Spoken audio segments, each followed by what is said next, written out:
आज मैं आया हूँ तो इधर पता लगा है कि कह रहे हैं कि आपके ये 3 थैले आटे के ले चुके हैं। ਪਹਿਲੇ ਇਹੋ ਹੀ ਕਹਿੰਦੇ ਸੀ ਤੁਸੀਂ ਲਾਏਗਾ ਜੇ ਲਾਇਆ ਕਿ ਅਸੀਂ ਕੋਣੀ ਗਿਆ ਚੈੱਕ ਕਰਾ ਜੀ ਤੁਹਾਡਾ ਤੋੜੇ ਹੋ ਗਏ ਨੇ ਮੈਂ 2 ਕਾਰਡ ਲੈ ਕੇ ਆਪਣੇ ਬੱਚੇ ਦੇ ਲੈ ਕੇ ਆਪਣਾ ਲੈ ਕੇ ਆ ਤੇ ਕਹਿੰਦੇ ਹੋ ਗਏ ਤੋੜੇ 29 ਤਰੀਕ ਨੂੰ ਮੇਰੀ ਬੀਵੀ ਦੇ ਨਾਲ ਮੈਸੇਜ ਮੈਨੂੰ ਆ ਗਿਆ ਕਿ ਤੇਰੀ ਬੀਵੀ ਇਕਰਾ ਬੀਵੀ ਜਿਹੜੀ ਉਹਨੇ ਆਟਾ ਵਸੂਲ ਕਰ ਲਿਆ ਤੇ ਆਟਾ ਮੈਂ ਨਹੀਂ ਲਿਆ। ਪਹਿਲੇ ਅੱਜ ਆਇਆ ਮੈਂ ਤੇ ਉਹਨਾਂ ਆਖਿਆ ਕੋਈ ਨਹੀਂ ਤੇਰਾ ਆਟਾ ਚਲਾ ਗਿਆ ਤਿੰਨੇ ਤੋੜੇ। ਮੈਂ ਦੁਬਾਰਾ 4 ਘੰਟੇ ਲਾਈਨ 'ਚ ਲੱਗਾ ਰਿਹਾ ਤੇ ਹੁਣ ਮੈਨੂੰ ਉਹਨਾਂ ਆਖਿਆ ਵੀ ਤੇਰਾ ਆਟਾ ਨਿਕਲ ਗਿਆ। आया मैं तो उन्हें कहा जी तेरा थोड़ी देर चले गए ने तेनों नहीं मिलने। वो कह रहे हैं जी आपने पहले आटा वसूल कर लिया, आपने आटा अभी लग वसूल नहीं किया। वैसा मले वाले चेक कराया तो उन्होंने नहीं आया जी इतने चेक कराया तो आंदे ने भी आ तुम लै गए जी। ਉਹਨਾਂ ਨੇ ਕਿਹਾ ਜੀ ਤੁਹਾਡਾ ਐਲ ਹੀ ਨਹੀਂ ਹੋ ਰਿਹਾ, ਇਹਨੂੰ ਐਲ ਕਰਾਓ, ਐਲ ਹੁਣ ਪਤਾ ਨਹੀਂ ਕਿਵੇਂ ਕਰਾਣਾ ਹੈ ਜੀ। ਹਾਂਜੀ ਮੈਂ ਇੱਕ ਤੋੜਾ ਲੈ ਗਿਆ ਹਰ ਤੇ 3 ਦਫਾ ਹੋ ਗਿਆ ਆਂਦੇ ਨੂੰ ਰੋਜ਼ ਹੀ ਅਸੀਂ ਸਮਝ ਆਂਦੇ ਤੇਰੇ ਗਏ ਚਲੇ ਤੇ ਹੁਣ ਚੈੱਕ ਕਰਾਇਆ ਤੇ ਉਹ ਕਹਿੰਦੇ ਤੁਹਾਡੇ ਤਿੰਨੇ ਤੋੜੇ ਚਲੇ ਗਏ ਨੇ। एक तोड़ा सानू मिला है ना काटा जो एक तोड़ा मिला है उस तो पिछले तोड़े कहते टोड़ा लै गया तुसी ले गया साड़ा कोई बच्चा भी नहीं लिया। ਉਹਨਾਂ ਆਖਿਆ ਤੁਸੀਂ ਲੈ ਗਏ ਜੇ ਦੂਜੇ ਵੀ ਦੋ अगर जवाब दे देते ना आधे नहीं है तो निकल जा ना इत्थों मिलना ना उत्थों मिले। अस्सलाम वालेकुम नाजरीन, मैं हूँ राना कीला याज। इस वक्त मैं मौजूद हूँ हबीबाबाद में और नाजरीन आपसे आज एक अहम पॉइंट पर अहम बात करने जा रहे हैं। हम एक ऐसे राज से पर्दा उठाने जा रहे हैं जिसके लिए हमने तकरीबन 1 महीना बड़ी मेहनत की है, लेकिन हम बिलाखिर आज उस तक पहुँचे हैं। नाज़रीन आपने देखा होगा कि रमज़ान शरीफ के अंदर जो वज़ीर-ए-आज़म शहबाज शरीफ की जानिब से एक मुफ्त आटा स्कीम लॉन्च की गई जिसमें गरीबों को मुफ्त आटा मुहैया किया गया, तो उसमें हमने जितने भी प्रोग्राम हबीबाबाद में किए गए सीन आया कि भी लोग कहते थे कि भी हमारा जो है कार्ड हम स्कैन करवाने के लिए गए तो उन्होंने कहा कि भी आपके नाम पर तो आटा चला गया है, लेकिन कभी वो कहते थे कि भी आपके नाम पे आटा आया ही नहीं है, आप अहल नहीं हैं, और कभी कहते थे कि भी आपका कार्ड ठीक नहीं है। लेकिन उनको मैसेज आ जाता था कि भी आपके नाम पर 2 थैले चले गए हैं, कभी 3 थैले चले गए हैं, लेकिन वो गरीब परेशान होते थे, मीडिया के पास भी आते थे, जिसमें हमने भी बहुत प्रोग्राम किए कि भी इनके थैले इनको नहीं मिले, लेकिन इनको मैसेज आ गया कि भी मिल गए हैं। ऐसे बहुत सारे मामलात हुए, बहुत सारे वाक़यात हुए, लेकिन उनका कोई भी रिज़ल्ट नहीं मिल रहा था। लेकिन अभी कुछ दिन पहले ही 2 लोग जो है मुफ्त आटा सेंटर से पकड़े गए जैली पर्ची, जिन पर इल्ज़ाम था कि जैली पर्ची वो देकर आटा ले रहे थे। तो वो दोनों को जब पकड़कर पुलिस ने अपनी हिरासत में लिया तो उनके ऊपर FIR भी हो गई, उनसे कुछ पर्चियां भी बरामद हुई और अब वो ज़मानत पर बाहर रिहा होके आए हैं।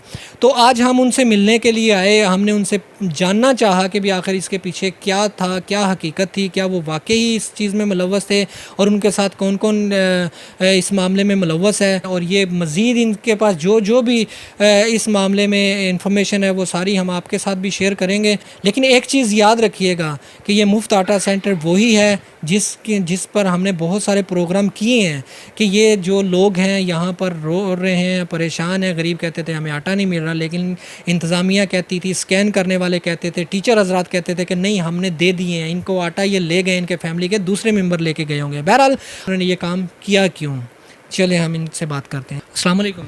वालेकुम सलाम। भाईजान क्या नाम है आपका? मुनव्वर हुसैन। मुनव्वर हुसैन भाई, आप कहाँ से रहे? मदीना कॉलोनी। कुछ दिन पहले आपको पुलिस ने हिरासत में लिया था, वो क्या वजह थी? वो एक पर्ची थी जेली, उसके केस में पकड़ा था कि मेरे पास पर्ची थी, वो जेली पकड़ी गई कि उसके ऊपर दस्तक जो थे वो नकली थे।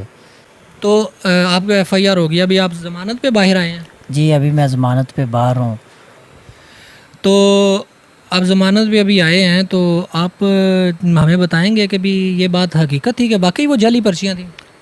हाँ ये हकीकत है कि जेली पर्चियाँ थी मेरे पास, वो कि मेरे पास रोज़ होती थी। ये कब से ये कैंप लगा हुआ है इधर मुफ्त आटे का, वो तब से ही मेरे पास पर्चियाँ थी। एक टोकन से शुरू हुआ है तो 480 टोकन से तकरीबन मैंने गिना है।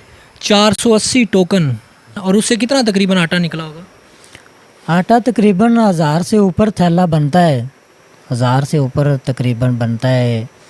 जी ये तो पता है मुझे, लेकिन मेरे पास तो कभी 20 पर्चियाँ आती थी, कभी 10 पर्चियाँ आती थी, कभी 10-20 पर्चियाँ ऐसे आती थी, कभी 30 पर्ची, कभी 20 पर्ची, कभी मसलन 10 पर्चियाँ आनी तो 20 तोड़े, 20 पर्चियाँ आनी तो 40 तोड़े, मसलन ऐसे आते थे। इसमें से आप पर्ची खुद जैली 2 नंबर बना के ले जाते थे या आपको पर्चियाँ अंदर से कोई देता था? इसके बारे में आप हमें तफसील से बताएं। ये तो बस ना एक मुलाजम था अंदर, मुझे उसका पता नहीं था।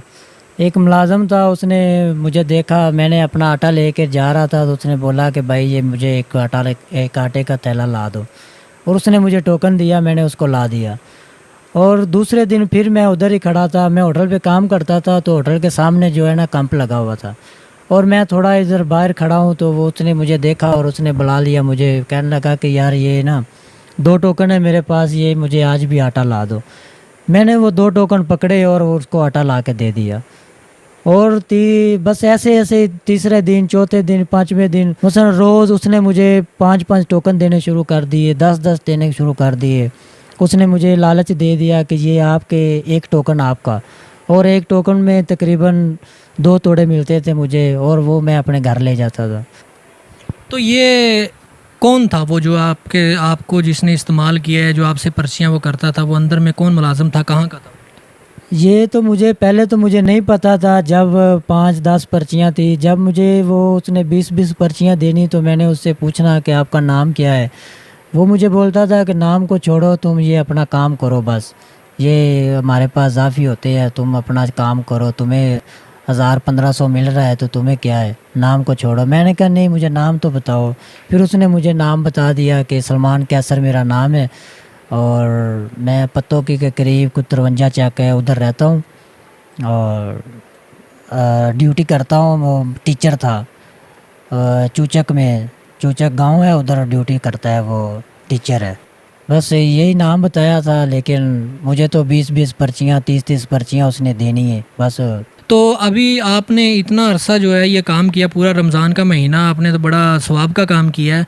तो ये बताएं कि भी ये जो सलमान था, ये आटा आप फ़रोख्त कैसे करते थे? जब आप 20 पर्चियों पे या 20-15 पर्चियों पे जब 40 थैले या 20 थैले या 25 थैले या 50 थैले जब आपको रिसीव करते थे सारे दिन में, तो आप उसको देते कैसे थे, फ़रोख्त कैसे करते थे? बस ऐसे ही कभी बंदा देख लेना, कभी कभी मुझे बोल देना किसी ने कि यार कोई वाकफ़ी है तो मुझे 1-2 आटे के थैले ले दो, मेरे कार्ड पे नहीं निकलते तो मुझे पैसों पे ले दो, मुल ले दो।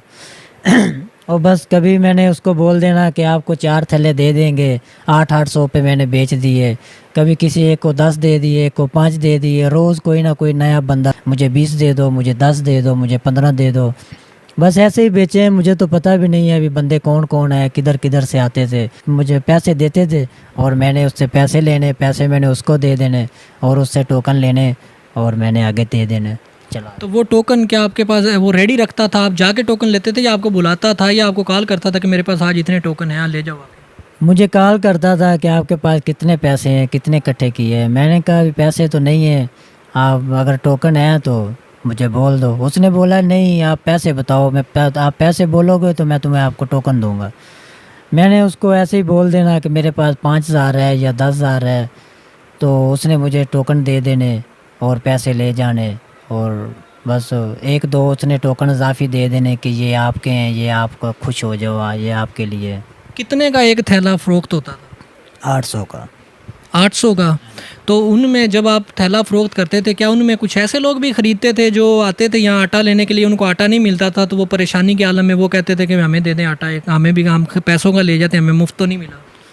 भाई ऐसे भी कभी कभी लोग ऐसे भी आ जाते हैं, लेकिन मैं कहता था कि जो गरीब हैं चलो उनका हक है, उसको मिलना चाहिए, जैसे भी मिलना चाहिए। पैसे भी लोग लेके आते थे लेकिन किसी को नहीं मिलता था, पैसों का भी नहीं देते थे, कहते थे ये फ्री है, फ्री मिलेगा, लेकिन नहीं मिला। फ्री किसी को नहीं मिलता था तो बस मैं भी दे देता था। मुझे तो पैसे चाहिए थे, मैंने आगे देने थे, क्योंकि मेरी आगे बात है कि मुझे पैसे दो और पर्चियाँ लो। ये जो पर्चियाँ थी ये आप अंदर जाके लेके आते थे या वो आपको आके बाहर आके देता था? नहीं, उसने मुझे कॉल करनी है कि मेरे पास 10 पर्चियाँ हैं और 10 पर्चियों के पैसे मुझे दे दो, 1-2 पर्चियाँ आपके लिए इजाफी हैं, वो आपकी हैं। नहीं, मेरा पूछने का मकसद ये है कि आप वहाँ अंदर जब वो बैठा होता था तब वहाँ जाके पैसे दे के पर्चियाँ लेके आते थे या बाहर वो आता था आके पैसे लेके जाता था? नहीं, वो बाहर आता था, मुझे कॉल करता था। मैं अपने काम पे होता था, होटल पे ड्यूटी करता हूँ, और उसने मुझे बोल देना कि ये मेरे पास इतनी पर्चियाँ हैं, ये ले लो। फिर वो आता था होटल पे, मुझे दे के चला जाता था। अच्छा, तो अंदर जो लोग बैठे होते थे, कभी उन्होंने आपसे नहीं पूछा कि आप डेली बेसिस पे जो आ रहे हैं, आप आके पर्चियों से आटा लेके जा रहे हैं या इतना आटा आप रोज़ाना लेके जा रहे हैं, तो किसी ने आपसे सवाल नहीं किया कभी? सवाल मैंने 1-2 दफ़ा मैंने खुद लिया है, 4-4 5-5 तोड़े टोकन चलाए, और 4 टोकन चला देने तो 8 थैले बनते थे आटे के। लेकिन मैं खुद नहीं जाता था, मैंने ऐसे टोकन ही, साबुत टोकन ही बेच देने, किसी को 5 दे देने, किसी को 6 दे देने, बस ऐसे ही मैंने टोकन, मैंने किसी को आटे ले के नहीं दिया, पूरे टोकन ही दिए हैं।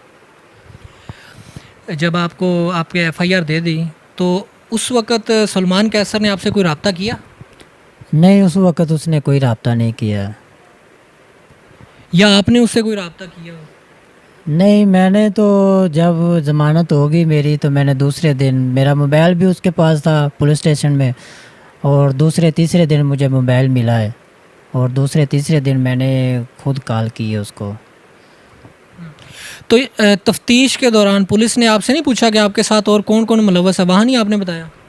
नहीं, वहाँ मैंने नहीं बताया, मैंने बस ऐसे ही मैंने सोचा कि ये मुलाज़म है, उसकी इज़्ज़त है, और उसकी इज़्ज़त पे मैंने पर्दा रखा है, लेकिन वो उन्होंने मेरे साथ बुरा सलूक किया है। अच्छा, आपने उनकी इज़्ज़त का दिफा किया, आपने उनका नाम भी नहीं लिया, सारी बदनामी आपने अपने सर ले ली। तो उसके बाद आप जब बाहर आए, आपने उनसे रब्ता किया, तो उनका क्या रिस्पॉन्स था? क्या उन्होंने कुछ उसने आपके साथ कोई ताउन नहीं किया?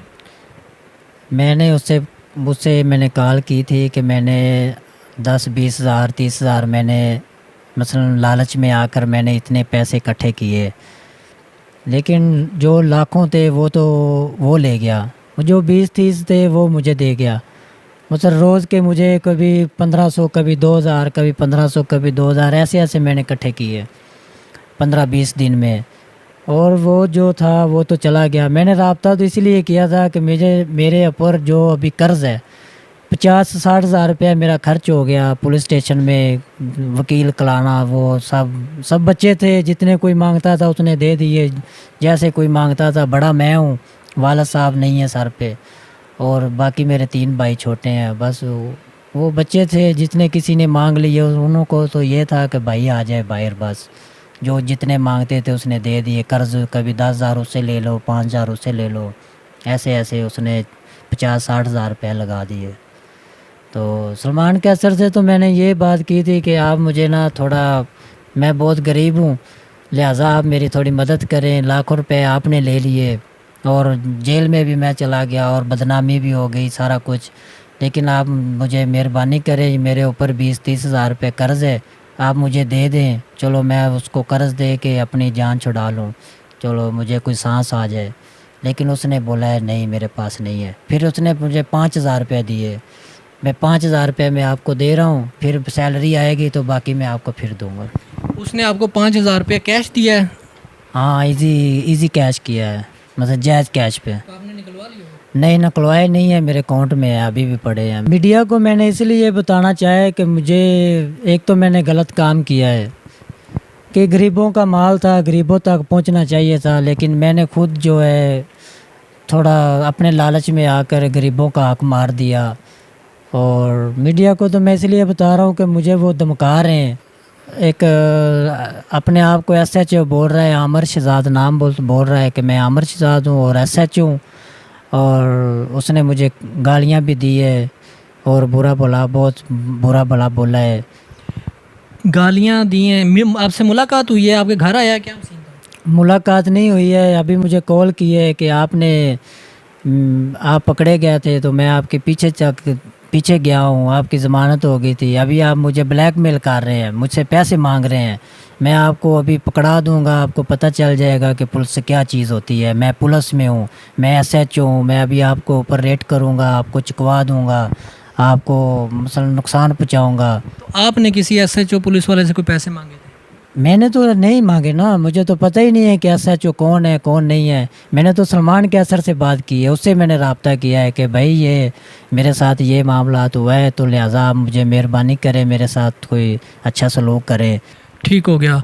तो अभी जो आपने एक डर और खौफ की वजह से जो अब आप हमें भी सारी चीज़ें बता रहे हैं, तो आपने जो ये इतना जो ये किया है रमज़ान के अंदर, जिन जिन बेचारे मजबूरों को आटा नहीं मिला और वो परेशान होते रोते गए यहाँ से, तो उनसे आप कुछ कहना चाहेंगे? उनसे आप क्या कहेंगे?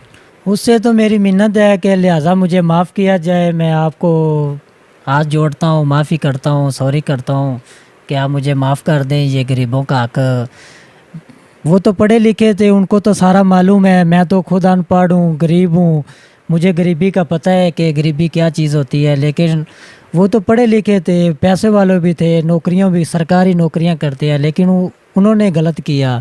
मैं तो अपने लालच में आके 100, 200, 50, 100, 1000 के पीछे मैंने अपना गरीबों का हक मारा। लिहाजा मैं मदद करता हूँ इन गरीबों से। तो बाकी मेरी अपील है वज़ीर आज़म शहबाज शरीफ से, वज़ीर आला से और राना सिकंदर याद साहब से कि मेरी जान को, माल को कोई नुकसान ना पहुँचाया जाए।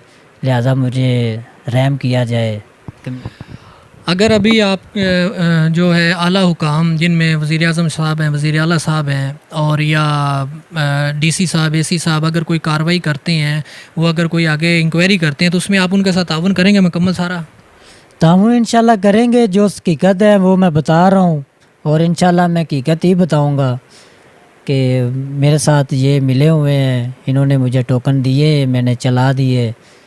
तो बस एक टोकन से शुरू हुआ है, कभी 2 दे दिए, कभी 5 दे दिए, कभी 10 दे दिए। 480 टोकन मैंने गिनती की है कि 480 टोकन उसने मुझे दिए। बस इसी डर से मैंने मीडिया से बात करने की कोशिश की है कि मैं अपने आप को थोड़ा अच्छे लफ्ज़ों से मैं मीडिया से बात करूं। जी शुक्रिया जनाब। जी नाज़रीन, अभी आपने सुना है, इनकी सारी दास्तान आपने सुनी है, पूरी स्टोरी सुन ली है कि कैसे कैसे इधर घनौना काम पढ़े लिखे लोग करते हैं, जो हज़ारों के हिसाब से सैलरी लेते हैं, जो सरकार से तनख्वाहें भी लेते हैं, मरात भी लेते हैं, उसके बावजूद जो है गरीबों का हक खाने में ही उनको सुकून मिलता है। तो आप अंदाज़ा करें कि 800 के हिसाब से 1000 थैला ये तकरीबन कितना बनता है? तकरीबन 8 लाख से ज़्यादा की अमाउंट बनती है जो यहाँ पर घपला हुआ है। तो ये तो अभी एक छोटा सा एक वाक़या है। अब यहाँ पर कितने स्कैनर थे, उनमें कितने लोग मुलव्वस थे, सब ने अपना अपना हिस्सा निकाला होगा। ज़ाहिर बात है, एक अकेला बंदा तो नहीं काम कर सकता, सब ने अपने अपने हिस्से निकाले होंगे। गुजारिश है आला हुकाम से, जिनमें वज़ीर आज़म शहबाज शरीफ साहब हैं, जिनमें वज़ीर आला पंजाब हैं, जिनमें एसी साहब हैं, डीसी साहब हैं, सेक्रेटरी साहब हैं, हमारी उनसे गुजारिश है कि वो इस मामले की मुकम्मल तहकीकात करें। ये मुकम्मल तहकीकात में उनके साथ ताउन करने के लिए तैयार हैं, ताकि इस जितना भी इसमें स्कैम हुआ है उसका सारा पर्दाफाश हो और उनसे ये वसूल किया जाए जिन्होंने भी ये घपले किए हैं। और जो भी इन चीज़ों में मुलव्वस है उनको कैफ़े किरदार तक पहुंचाया जाए और उनको कटहरे में लाया जाए, और इसको भी तहफ़्फ़ुज़ दिया जाए, इसकी फ़ैमिली को तहफ़्फ़ुज़ दिया जाए। जो इनको धमका रहे हैं, जो इनको जो है इनको थ्रेड कर रहे हैं, उनको भी कैफ़े किरदार तक पहुँचाना चाहिए, उनके ख़िलाफ़ कार्रवाई होनी चाहिए और उनको कटहरे में लाना चाहिए। कैमरामैन राव फरमान के साथ राना अकील अयाज़, एमरा न्यूज़, हबीबाबाद।